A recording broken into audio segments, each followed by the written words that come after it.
Assalamualaikum warahmatullahi wabarakatuh. Para pemirsa SMI TV yang berbahagia, alhamdulillah pada kesempatan kali ini kita berjumpa kembali.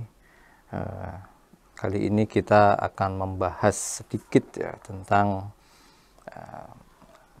ayat Quran yang bicara tentang puasa, yang saya yakin para hadirin sekalian sudah hafal ayat itu dari kecil. Tinggal sekarang kita lihat pemaknaannya seperti apa, sehingga ada pelajaran baru yang bisa kita dapatkan dari ayat ini.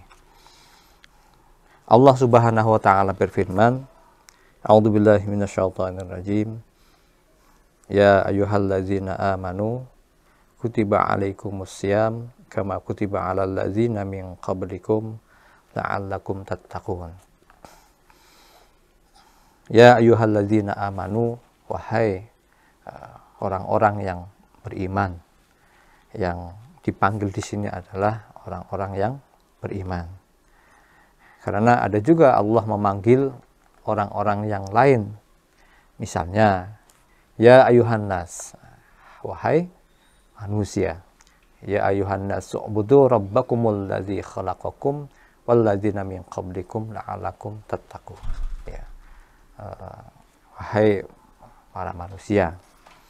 Atau Allah memanggil orang-orang kafir. Qul ya ayyuhal kafirun. Nah, ini juga Allah memanggil orang-orang kafir. Nah, setelah panggilan ini ada apa? Itu masing-masing ada konteks dan isinya. Nah, di sini di ayat ini Al-Baqarah 183, ya ayyuhalladzina amanu kutiba alaikumussyam. Telah diwajibkan atas kalian itu berpuasa. Sebenarnya ini perintah, tapi menyampaikannya itu tidak langsung dengan kalimat perintah. Jadi telah diwajibkan loh atas kamu berpuasa. Jadi, kurang lebihnya seperti itu. Ini perintah, tapi tidak disampaikan dalam bentuk kalimat perintah. Artinya ini bermakna penghalusan.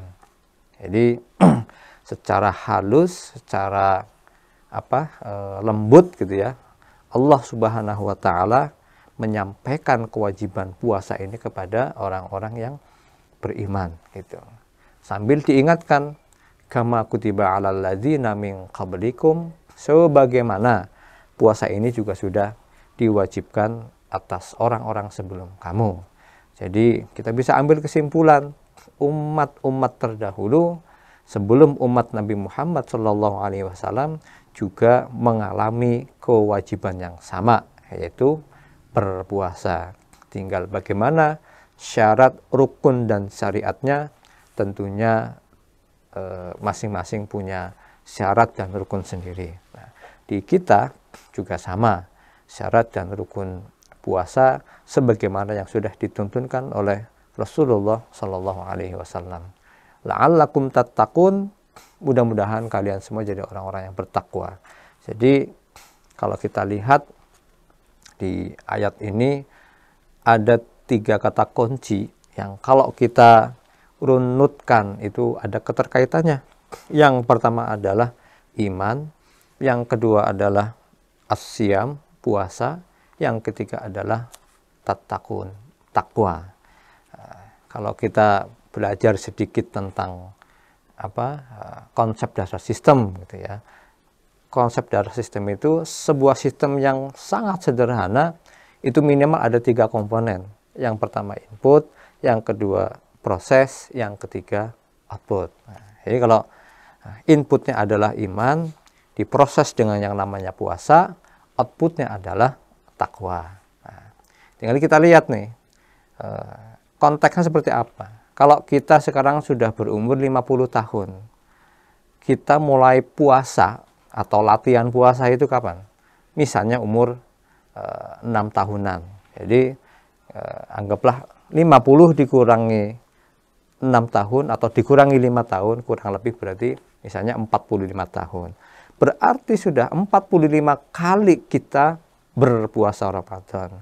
Apakah takwanya, kualitas takwanya sebagaimana yang kita inginkan gitu ya. Kalau ternyata target dibandingkan dengan realisasi itu ada gap, nah berarti ini ada yang salah gitu ya.